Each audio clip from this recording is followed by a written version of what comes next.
los días anteriores, una cosa maravillosa. Lo que es en instrumentación y tecnología, lo que se ha avanzado. Pero lo que pasa es que nuestro paciente tiene que también enfrentarse a todos los retos, siempre.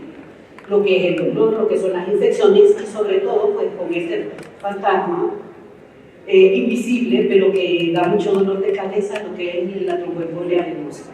Entonces, es cierto, estamos ante una nueva era, pero siempre también nos tenemos que, en el postoperatorio, enfrentarnos siempre a los retos de siempre. Entonces, sí vale la pena siempre que nosotros sigamos haciendo énfasis en lo que es educación. En lo que es educación para que en nuestros hospitales nosotros establezcamos lo de hospital seguro. Cero infecciones, cero riesgo de tromboembolismo venoso. Porque cuando hablamos de profilaxis de fenómenos tromboembólicos venosos, estamos hablando de todos aquellos métodos mecánicos y farmacológicos de los que vamos a echar mano para disminuir el riesgo de que presente la enfermedad nuestro paciente, ya sea en sus formas como trombosis venosa profunda o embolia pulmonar. Entonces, ¿qué es lo que nosotros tenemos? La incidencia en pacientes hospitalizados. Los pacientes, una vez que han ingresado en otros hospitales, allí empieza, como dicen, a correr el timing que ellos tienen, y lastimosamente hay personas que ya pasan más de 72 horas en encamamiento, van incrementando entonces por cada día que pasan dentro de nuestros hospitales el riesgo de un fenómeno tromboembólico venoso. Entonces se ha visto en los outbreaks que han hecho en las guías de NICE del Reino Unido que el paciente nosotros tenemos que estratificarlo desde la admisión y por lo menos si va a requerir de tromboprofilaxis, iniciar en las primeras 14 horas una vez que ha entrado al hospital, ya sea un paciente quirúrgico o un paciente que ingresó por razones médicas. ¿Qué es lo que pasa con los pacientes con cáncer? Lastimosamente el cáncer per se es un factor de riesgo para el fenómeno tromboembólico venoso y también pues lo que es el embarazo y tanto lo que es el puerperio en nuestras pacientes. International Society de Trombosis y Hemostasia pues ha revelado esta frecuencia de lo que son los fenómenos tromboembólicos venosos en un paciente hospitalizado. Una de cada cuatro personas muere por causas relacionadas por trombosis. De los pacientes quirúrgicos, la primera causa prevenible de enfermedad y complicaciones en el postoperatorio es trombosis venosa.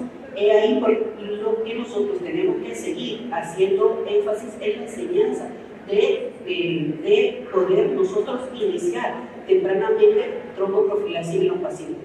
Es una de las 3 causas principales de muerte por trombosis, ya está incluida dentro de lo que son los fenómenos cardiovasculares mayores que producen muerte, aquí tenemos la embolia pulmonar, y los fenómenos tromboembólicos venosos son la causa principal de muertes estables en hospitales. Por eso es que nosotros tenemos que hacer énfasis en educación tanto en estas personas que se están entrenando en cirugía. 60% de los casos de tromboembolismo venoso ocurren durante la hospitalización o después de ella. Entonces, aquí nosotros tenemos que donde tenemos las mayores frecuencias de fenómenos tromboembólicos venosos son después de una cirugía de reemplazo de cadera o de rodilla. Entonces, nosotros vemos que la tasa de mortalidad de un paciente que ha presentado embolia pulmonar se puede elevar hasta un 17% después del embarazo. Aquí ustedes pueden ver que no todos están exentos de complicaciones. Aquí nosotros tenemos lo que es la hernia inguinal y la que tiene mayor porcentaje, hasta un 75% de la incidencia del TBV, es la cirugía de rodilla. Y es lo que pasa, han estado hablando mucho de robótica y a nosotros nos ha tocado que han llegado pacientes hondureños que se han operado con robótica, una resección de próstata en los Estados Unidos, de pronto llegan a Honduras con embolia pulmonar porque no hicieron profilaxis. Entonces nosotros tenemos ese desfase entre aplicar las guías que se han venido conociendo a lo largo de los años. Acá nosotros tenemos el ingreso de los pacientes después de una cirugía oncológica, como ustedes pueden ver, el índice y la probabilidad de fenómenos tromboembólicos venosos se van a elevar desde un 6 a un 8% y sobre todo en aquellos pacientes de neurocirugía. Pero acá todos tienen riesgo de fenómenos tromboembólicos venosos, y esto se va incrementando por el hecho de que es por cáncer. Esto incrementa la tasa de reingresos a 1.7 a los 90 días y 2.3 a los 180 días, y la mortalidad es hasta de un 7%. ¿Qué es lo que vamos a hacer con nuestros pacientes? Y a lo que nosotros tenemos que ir insistiendo en educación con los cirujanos. Primero, vamos a definir qué procedimiento quirúrgico vamos a ofrecer, si es abierto, radical, laparoscópica o robótica, con o sin vaciamiento ganglionar. Aparte de esto, después vamos a definir qué factores de riesgo tiene el paciente. Si es un paciente que tiene un cáncer activo, está en tratamiento con cáncer, mayor de 60 años y por la misma enfermedad el paciente está deshidratado, todo esto va a ir incrementando el riesgo de tromboembolismo venoso si ya es conocido por trombofilias. Asimismo, pues si lo que es la obesidad nos incrementa los factores de riesgo para enfermedad tromboembólica venosa, o si tiene otras comorbilidades agregadas, una enfermedad cardíaca, enfermedades metabólicas, endocrinas, patologías respiratorias, una enfermedad infecciosa aguda per se, o condiciones inflamatorias que nos incrementan el riesgo de trombosis venosa profunda. Esto es de la guía de Reino Unido del 2021. Entonces, hay que ver qué es lo que tiene nuestro paciente. Estos son los riesgos per se relacionados al paciente.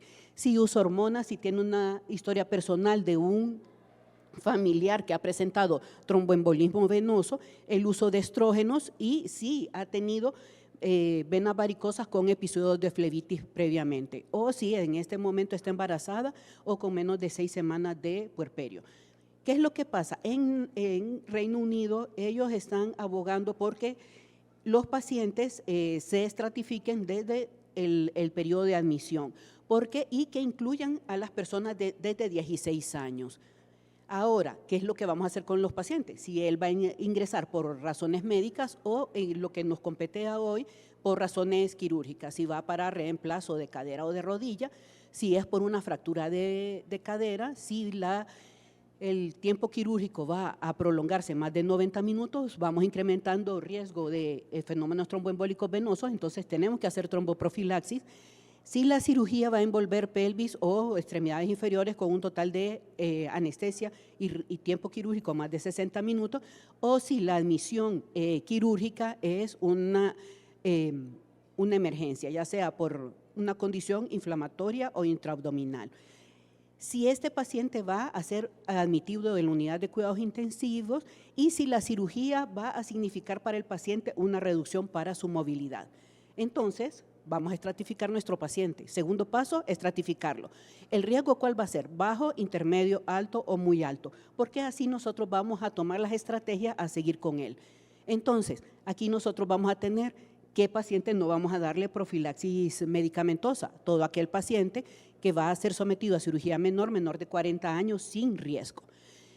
Aquellos pacientes que ya tienen un riesgo moderado, vamos a tener aquellos pacientes que tienen cirugía menor con factores de riesgo, cirugía en pacientes de más de 40 a 60 años sin factores de riesgo, y aquellos de alto y muy alto, pues y nosotros aquí los vamos a conocer. Ya van a ver, aquí nosotros incluimos, son los que han tenido fenómenos tromboembólicos venosos previos, cáncer o trombofilia congénita, y aquellos pacientes que representan un riesgo muy alto de eventos tromboembólicos venosos son aquellos que se van a someter a cirugía ortopédica, trauma mayor, o aquellos que tienen lesión de médula espinal.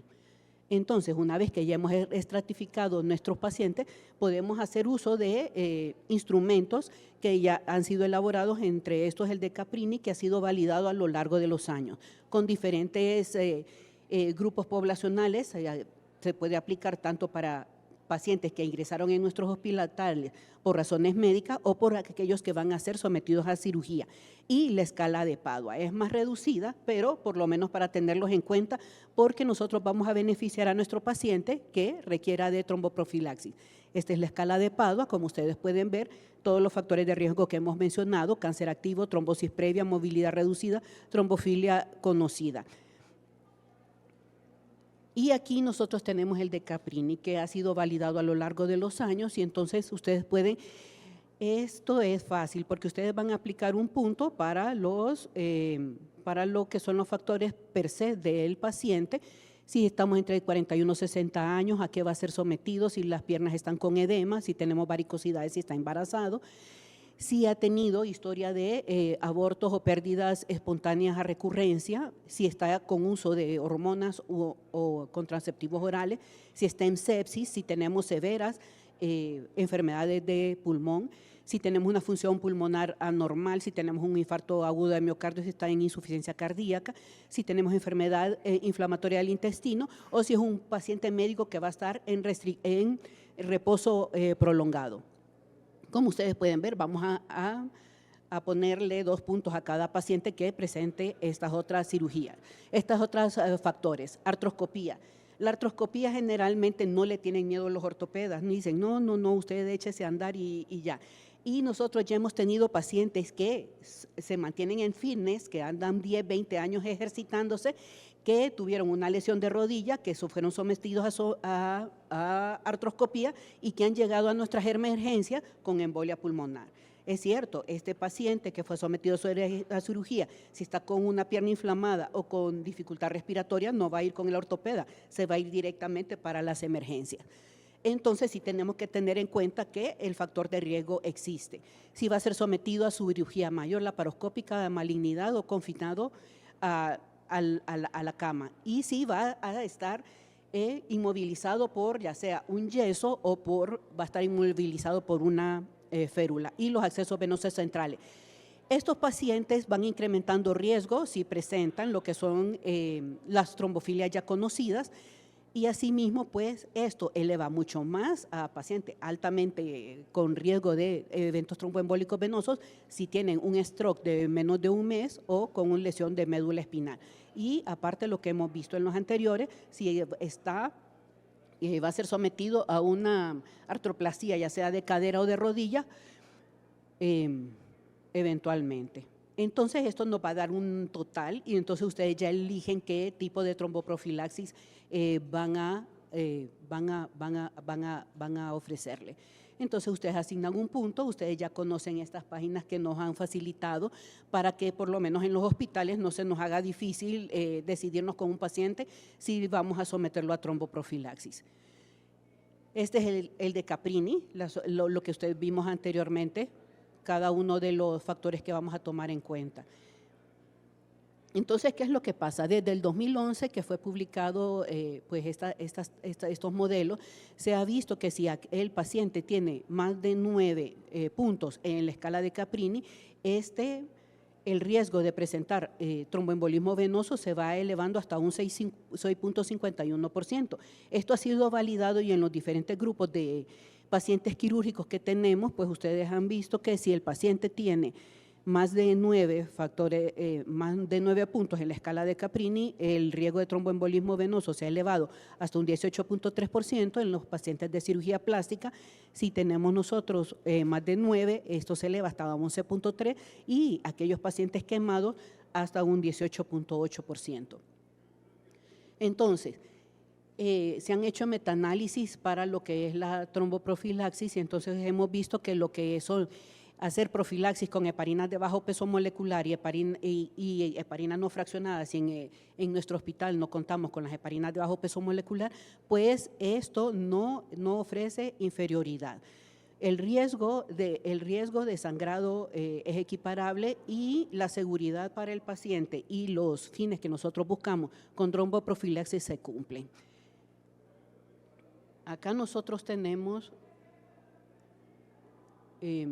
igual, después de una cirugía torácica, aquellos pacientes con un cáncer de tórax que se van incrementando los riesgos de tromboembolismo venoso, y una vez que hemos nosotros identificado factores de riesgo en nuestro paciente, vamos a evaluar riesgo de sangrado, porque tenemos que hacer un balance entre el paciente que nosotros vamos a beneficiar con tromboprofilaxis, pero que no vamos a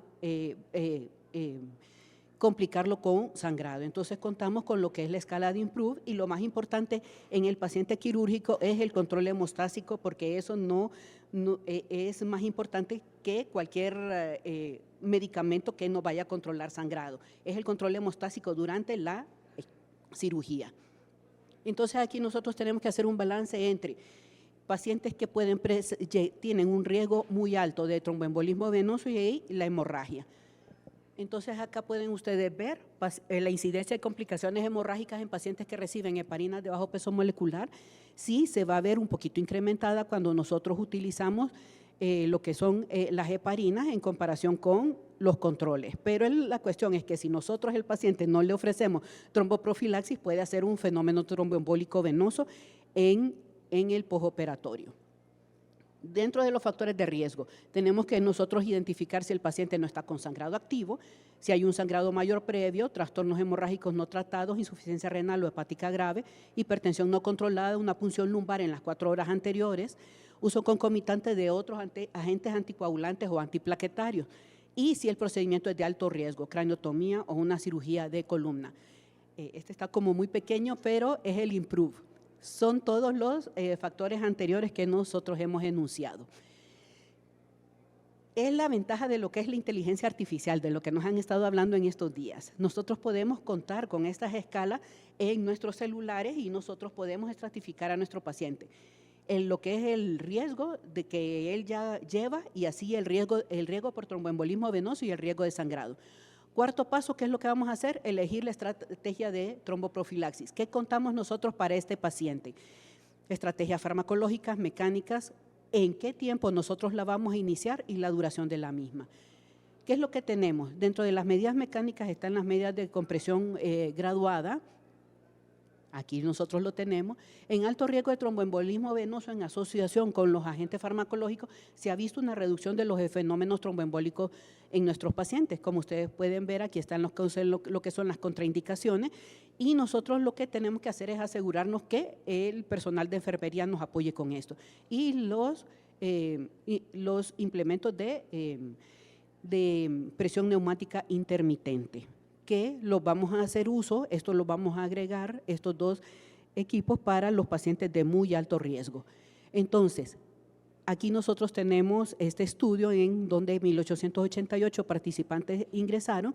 Aquí nosotros tenemos cuando solo era solamente se hizo tromboprofilaxis farmacológica, pero aquí cuando se agregó lo de las medidas de compresión graduada. Aquí nosotros podemos ver que el riesgo de tromboembolismo en nuestros pacientes era de 1.7 y se redujo a 1.4 cuando ya agregábamos la compresión.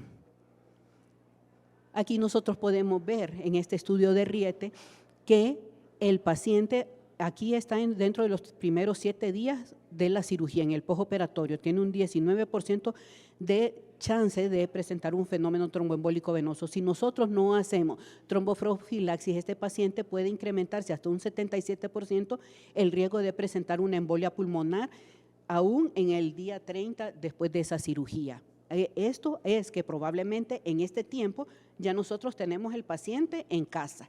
Entonces, sí, el riesgo de que presente un fenómeno tromboembólico venoso, ya sea trombosis venosa o embolia pulmonar, existe.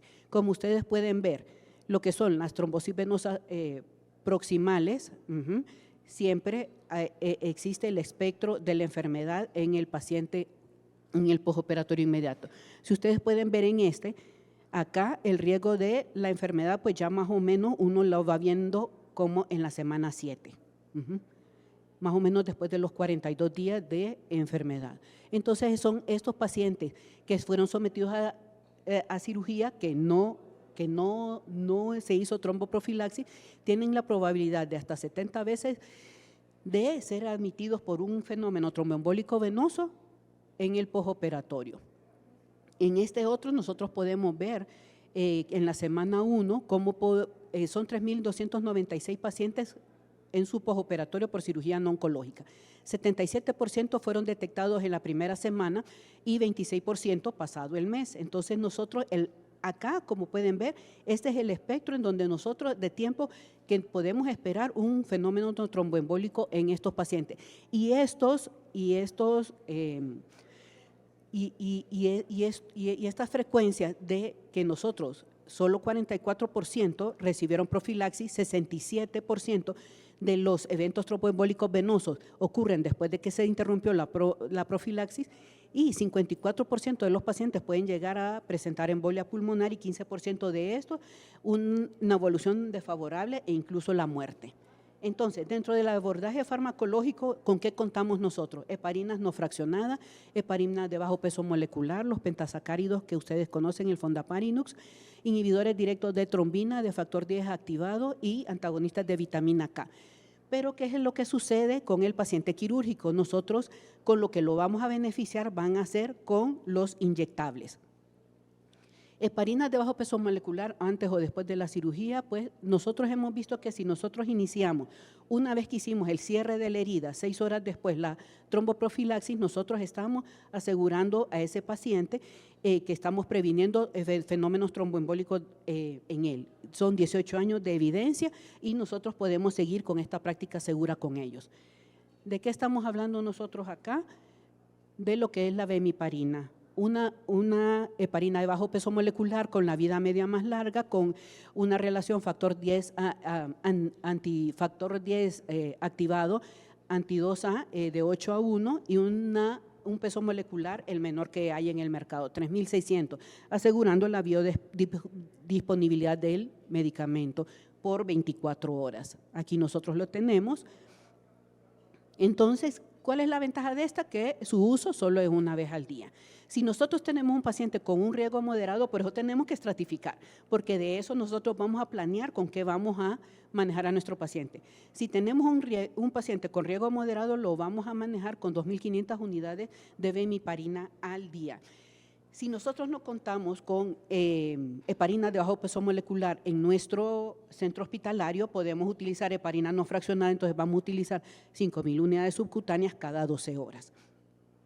Si nuestro paciente es de alto riesgo, sí vamos a utilizar 3.500 unidades subcutáneas una vez al día y si usamos heparina no fraccionada, sí vamos a utilizar 5.000 unidades 3 veces al día. Entonces, nosotros vamos a beneficiar al paciente con una sola aplicación del medicamento para ofrecerle su beneficio de tromboprofilaxis. Dentro de la evidencia científica, aquí nosotros tenemos, dentro de todos las guías que nosotros tenemos, están las de oncología, las del ACCP, que son las del CHEST, y aquí nosotros tenemos que farmacológicamente paciente quirúrgico lo vamos a manejar heparina de bajo peso molecular o heparina no fraccionada. La duración, lo menos son 7 días. Nosotros vamos a ofrecer tromboprofilaxis extendida al paciente oncológico o el que fue sometido a cirugía de rodilla o de cadera. Y la tromboprofilaxis mecánica, preferiblemente con presión neumática intermitente, aquellos pacientes que tienen un alto riesgo, tanto de tromboembolismo venoso, así como de sangrado. Y esto nosotros lo podemos unir con lo que son las heparinas cuando trabajamos con nuestros pacientes para mejorar lo que es la protección de él para evitar los eventos tromboembólicos venosos. Aquí ustedes pueden ver tromboprofilaxis en cirugía ortopédica mayor. Tenemos lo que son las heparinas de bajo peso molecular. Aquí es reemplazo de total de rodilla o de cadera, las heparinas. Ellos hablan que pueden utilizar apixaban, rivaroxaban, han sido incluidos en esta guía, pero lo que pasa es que la mayor evidencia quien la tienen son las heparinas de bajo peso molecular. Aquí ustedes tienen las diferentes heparinas de que pueden utilizar: enoxaparina, dalteparina, nadroparina, tinzaparina y bemiparina, que es la de una sola dosis al día. Ortopedia y reumatología, definitivamente la eficacia y la seguridad del paciente, nosotros disminuyendo los eventos tromboembólicos venosos, pues esto se ha visto desde las publicaciones en donde se ha visto la seguridad de estos medicamentos. Aquí nosotros tenemos 3.500 unidades utilizando las 6 horas después de la cirugía en comparación con enoxaparina. Tenemos reducción de los eventos tromboembólicos venosos confirmados más con lo que es bemiparina. Entonces, es eso, nosotros podemos administrar una tromboprofilaxis con seguridad al paciente 6 horas después de la cirugía. Es tan eficaz y segura como que nosotros estemos utilizando enoxaparina y reducimos los riesgos de los hematomas espinales con las punciones epidurales. Es lo que tenemos, porque nosotros tenemos pacientes jóvenes que tienen lesiones deportivas que van a condicionar inmovilidad, así fracturas que van a requerir de inmovilizaciones prolongadas. Entonces nosotros también tenemos que ver que ese paciente, una vez que le quitaron el yeso, no haya terminado con una trombosis venosa profunda o que no haya hecho un fenómeno tromboembólico venoso. Entonces sí tenemos que ver factores de riesgo en ellos. ¿Qué es lo que nosotros tenemos acá? Que la profilaxis siempre administrada por 3 a 4 semanas en aquellos pacientes con inmovilización con yeso y otros procesos ortopédicos se asocia con una baja incidencia de lo que son fenómenos tromboembólicos venosos, hemorragia y acontecimientos adversos en la práctica habitual. Cirugía y cáncer, definitivamente el paciente que presenta fenómenos tromboembólicos venosos ensombrece el pronóstico del paciente con cáncer. Y se ha visto que pacientes con cáncer de colon que han sido sometidos a resecciones y después la tromboprofilaxis, se les da tromboprofilaxis extendidas, tienen una mejor sobrevida. Aquí nosotros podemos tener las reducciones de lo que son los eventos tromboembólicos venosos en estos pacientes. Lo que es la profilaxis extendida, estamos hablando de profilaxis extendida de 30 a 42 días después de los procedimientos. Y lo que veníamos diciendo, que logra una disminución del riesgo relativo hasta de un 82%. ¿Qué es lo que pasa? Estamos hablando ahorita de tromboprofilaxis primaria, un paciente que va a ser sometido a cirugía, se operó y que yo estoy disminuyendo el riesgo tromboembólico venoso en él. Cuando nosotros hablamos de profilaxis secundaria, que es lo que van a hablar en una charla que sigue, estamos hablando de que el paciente que yo estoy tratando por una trombosis venosa profunda, en lo que yo lo estoy manejando, no vaya a hacer una embolia pulmonar o mucho menos que durante los días en que yo ya lo estoy manejando en casa, no vaya a hacer una recurrencia de un fenómeno tromboembólico venoso. Entonces, ¿con qué nosotros contamos con esto? Con nuestras amadas heparinas. Entonces ustedes igual cuentan con las heparinas de bajo peso molecular. Lo que es la tecnología, pues en la farmacología se ha ido implementando para facilitarnos a nosotros la adherencia del paciente a los medicamentos y los tiempos que nosotros estamos proponiendo para que sean medicados. Entonces ustedes en fase aguda, estamos hablando 5 o 10 días, ustedes pueden contar con sus con la heparina no fraccionada, así mismo con las heparinas de bajo peso molecular. Así nosotros igual este paciente podemos llevarlo a 3 a 6 meses y aquellos pacientes que van a hacer una profilaxis extendida a más de 6 meses o 1 año, o que no se le va a quitar el anticoagulante. Entonces, por eso es importante conocer las terapias farmacológicas que yo le voy a ofrecer al paciente, porque lo que pasa que es cierto, es más atractivo para mí tener un paciente con medicamento oral, pero la evidencia me habla que mi paciente quirúrgico, no ortopédico, yo con quien lo voy a beneficiar va a ser con heparinas de bajo peso molecular. Ustedes sí se cuenta con el Rivaroxaban, con Apixaban, pero pues ya lo vamos a ver en otra charla. Entonces, en conclusión, ¿qué es lo que nosotros tenemos? Pacientes sometidos a cirugía que requieren una inmovilización prolongada debido a traumatismo o lesión presentan un riesgo de moderado a alto de presentar eventos tromboembólicos venosos. La terapia multimodal con medidas físicas más farmacológicas tiene mejores resultados. Se ha demostrado que la bemiparina, primera dosis administrada 6 horas después de la cirugía, es eficaz y segura. De eso no tenemos duda, en varios contextos, tanto quirúrgico, ortopédico y no ortopédico y en la práctica clínica diaria. Tromboembolismo venoso postoperatorio sigue representando un problema en la actualidad, así que los pacientes no es que se nos va a morir de la infección, se nos puede morir de la embolia pulmonar en las unidades de cuidados intensivos, entonces siempre nosotros tenemos que estratificarlo, tenemos que estimar el riesgo de ellos. El riesgo de esta complicación se prolonga varias semanas, como hemos visto, no solo en cirugía oncológica, y la profilaxis farmacológica nosotros podemos ofrecérsela a nuestros pacientes de moderado riesgo de 7 a 10 días, pero nosotros en aquel paciente ortopédico y el oncológico tenemos que prolongarlo a 4 semanas, porque es eficaz y seguro tanto en cirugía como en cirugía oncológica abdominal. Muchas gracias.